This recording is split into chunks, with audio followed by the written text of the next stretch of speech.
institution may be the oldest institution, more especially when it comes to Islamic school. Can we call it the first Islamic school, maybe in Lagos or in Southwest? Alfaidiyya is the first Islamic school, Hausa-based, so to say, in the whole of southern Nigeria. The second question on our plans for the future. Yes, we have very, very good plans because, like it is mentioned in the speech that just was read, we have students who have been roaming around on the streets all the time because sometimes this institution has actually been built. It's a non-profit organization, institution. It wasn't started to make any fund out of it. So our Sheikh, Imam Mukhtar Rollani, started this just to help children that are just roaming around on the streets without any education, any kind of formal or informal education.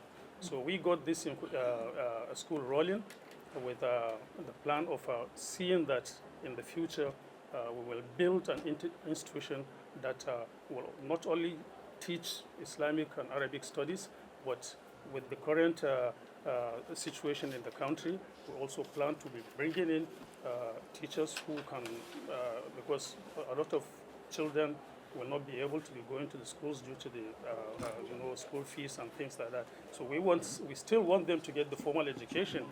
So we are planning to bring in, with the help of government or other voluntary institutions, sponsor teachers who will come and be teaching our children the same subjects that are taught in other schools, conventional schools outside the Islamic institutions. So that is also in our plans.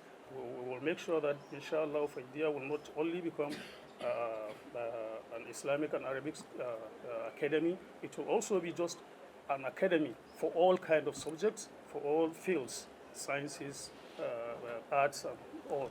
But the base is Islamic and Arabic studies. I don't remember your third question. Scholarship also is also on ground because we are still seeking.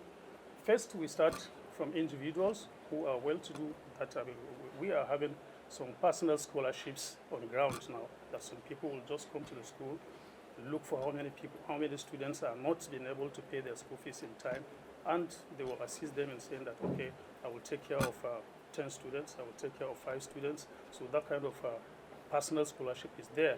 And we still have an intention of going out to the government, to institutions around Lagos or even beyond, to see that we get organizations that can take sponsorship of students from our institution to study anywhere in Nigeria or outside Nigeria.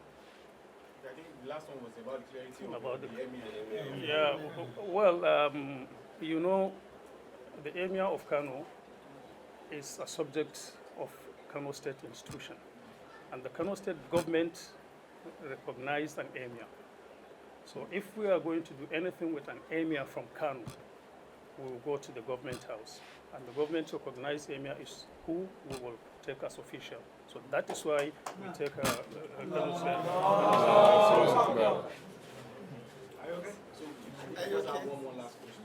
Do you plan to give any award to maybe the founder, other systems? Yes, it is. Yes, the plan is on ground. In next week's event, inshallah, there are going to be awards for outstanding all students, prominent people, and prominent Islamic scholars in this country and in Lagos in particular. So yes, it is on ground, and it's going to happen next week, inshallah. Okay, the date of the event. Yes, it's next week, Sunday. That's 26 and 27 of August, because it's 2 days event. July. Sorry, this month, next week. In Lagos, yeah. Lagos. In Lagos. Yeah, do you want the venue? Venue is the Times Square Event Center in Ajao Estate. Okay, your question.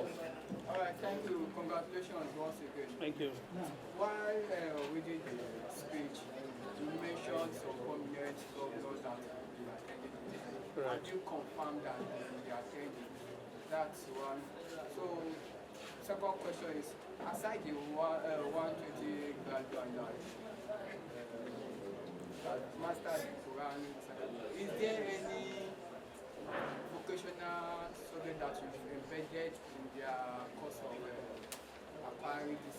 Islamic education. So, thirdly, you also mentioned that parents are not assisting their kids in education. Do you think parents who ask their children to come here, they are not actively engaging with them? So, Well, that's my question. okay, I'll start from the last one because it's a very big challenge that we have been having. That's why it is even included in this speech. Yes, parents will know that there is a school, and they know the origin of establishing this school from our Imam, Sheikh Mukhtar. And like I told you in my answers to your colleague's question, he started this as a philanthropic institution. It wasn't a profit-based institution. So parents know that this school is not bent on gaining any financial support from parents. So some of them will just say, just put him on Alfaidiyya, enroll him in Alfaidiyya. We won't have any problems. But we are having problems now because at that time there wasn't any problem. Our sheikh sponsored everything because the number, the population is not as big as it is now, and we cannot actually foot the educational expenses of all the more than 2,000 students that we are having currently. And that is a challenge that we are really been facing, that parents should be coming because they will feel that they are comfortable, that they just put them in Nigeria, they are going to get free education. And we know that the norm has changed now. There's no way we can. So that's why we are pushing and we are pleading that parents should put more attention on the students that they are sending to us. Because you can see that most of the students that are attending here, some of them don't go to any other school, because they will claim that they are not financially strong enough to send them to other schools. And that is why we make it very, very, very low in terms of the fees that we collect here. Still, we are having problems. So that's why we are putting a plea for parents to put more attention, more dedication to the students that they are enrolled in our school. Next question is what? Those prominent people have been confirmed. Okay, governors. Yeah. Yes, we have sent invitation, physically. We have sent people who have seen them. And these governors that we mentioned, we chose them particularly because they have shown interest, not once, not twice, in this institution. You will be, maybe for your information, we will have also some academies, some schools in these states that are offshoots of this idea. So they know the presence of the mother school in Lagos, and that's why we went to them. And they have interest in the school, and when we go to them, they have indicated their willingness to come. So, and you cannot control, at the last minute cancellation can come in, but so far we are very, very hopeful that they are going to be here. The three governors that we mentioned here. So I also mentioned aside the mastering the Quran citation, is there any national that are embedded in their? Well, for now, I will have to be very frank that we are just concentrating on the Islamic and Arabic studies. But like I say, we have that plan, we have that intention of inculcating all sorts of educational assistance to them, vocational, conventional, also that we have in plan. For now, no. So for clarity's sake, so you made mention that it is a non-profit organization. Yes. But you also make mention that the parents should support the school fees. Yeah, non-profit means the school fees we gain is not like the institution is used to make some other gains anywhere. It's just to merely pay some stipend to the teachers that are helping in. That's why I say non-profit. But yes, we receive school fees. But that is the main purpose of the school fees. It's just to pay students, teachers' fees. So mainly. On individuals to support?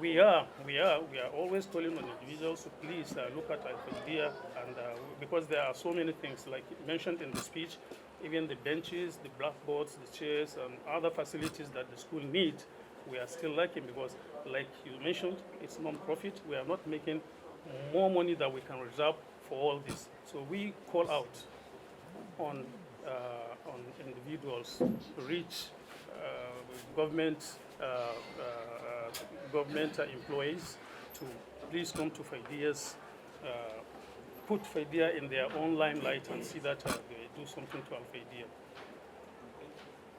I have some questions that I would like to ask. Okay, this institution may be the oldest institution, more especially when it comes to Islamic school. Can we call it the first Islamic school, maybe in Lagos or in Southwest? Alfaidiyya is the first Islamic school, Hausa-based, so to say, in the whole of southern Nigeria. It is the first, southern Nigeria. When you say Hausa-based, Yes. okay, no, this means that Northern, when I say Hausa-based, I mean northern. yes, for northern children, even though I know there may be also other. Yeah, there are other tribes, but Muslim tribes from the north. Okay. When this school was established here in Agege, is there any other Islamic school before it? Well, Marcus is not Hausa. That's why I say Hausa-based. Okay, so Marcus was there before. There was Marcus, yes. Just 13 days in between. Okay. 13 years. 13 years. 13 years. But Marcus, like I said, Hausa-based or northern-based. So at a time, how many students you used to have? And may I know if it is primary or primary and secondary school?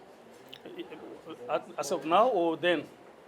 As of now. Oh, as of now, yes, we have a secondary section. We have primary and secondary section. We have 3 buildings that we are housing these students. This one is a primary section, the secondary is here, and also the higher secondary school is on the other side. We have 3 buildings that are housing the institution. At the time, you used to have like how many students? At a time, we have about 2,000 now, like we said, 2,000. both primary and secondary schools. And now there is what this time around, apart of education, that is the Western Islamic and others, there is the need of skill acquisition. Is there any plan for skill acquisition? Yeah, there is. I think I answered it when this gentleman asked about vocational institutions. But I say in future it is on the plan. But for now, we are not executing it. Thank you very much. You're Yeah, welcome. maybe one important question that my colleagues have shied away from asking, which I think is highly significant. You would like to know how much each and every student is paying. I wanted to ask, but I don't Yes, want no, it is good. For your information, I think none of them I am pay very more than level. 2,000 naira monthly. Bangara So secondary you see, level it's view. significantly insufficient. So if you want, he will shed more light on it. I wanted to ask, but I don't know if it's going to. Considering the economic times. Well, like I said, it even started like a free institution. Yeah. But for now, because of the conditions we are in, the primary sections are only paying a mere 1,000 naira each student. Secondary school per month is monthly payments. 1,000 per month for primary, 2,000 per month for secondary school. That's as little as we are taking. Just, Can we say it is the cheapest? I believe it is the cheapest. Yes. It is the cheapest, confirmed. So everyone in land is Quran. Whereas the parents are paying hundreds of thousands Sorry? of naira in Western schools. Yes, we're writing all the processes, all the conditions of learning the Quran, everything about Quran, and then Arabic. Okay, you also say that you also talk about during the question, you also talk about you have a lot of ambassadors, a lot of students that have graduated and they are doing very well, they are doing very fine in other sectors across the country. Would like you to share more light? Yes, especially in the northern part of the country, we have students who have graduated from here, and I can mention, I know in the Islamic department in the Bayero University, Kano, we have 2 people who are lecturing there. They have graduated, yes, students that have graduated from here, and they went to further educations elsewhere, but right now they are lecturing in the Bayero University, Kano. I believe there are some other places, there are even some that are outside this country. We have graduates in this institution that are now in Egypt, who are undertaking their student studies and also serving as part-time teachers over there. We have them all around. Okay, so this means that the school institution is doing, is playing a vital role, in shaping, training children around the school. Inshallah, that's what it is doing. The current provost of Federal College of Education, Abuja, is also the product of this. Yes, I forgot to mention that. True. Yeah, I'm also a product of this. I would like to ask, how do you accommodate someone? For instance, now, if I have a word that I want the child to attend conventional school and Islamic, Islamic school, how do you balance it? How do you accommodate that? Yeah, even as it is now, we have students who are going to conventional schools. What we do is those who are going to schools, they come here in the evenings and on Saturdays and Sundays, especially on Saturdays and Sundays. We know all the number of students that are going to conventional schools. So we have created special classes for them on Saturday so that they don't miss on what others have done during the week. So there's special class Saturday and Sunday classes for those who are going to the conventional schools. That is how we kind of make it up for them. But you said you are also looking at integrating We are also looking at that, and by God's grace, if we are financially strong enough, we will do that. You're welcome.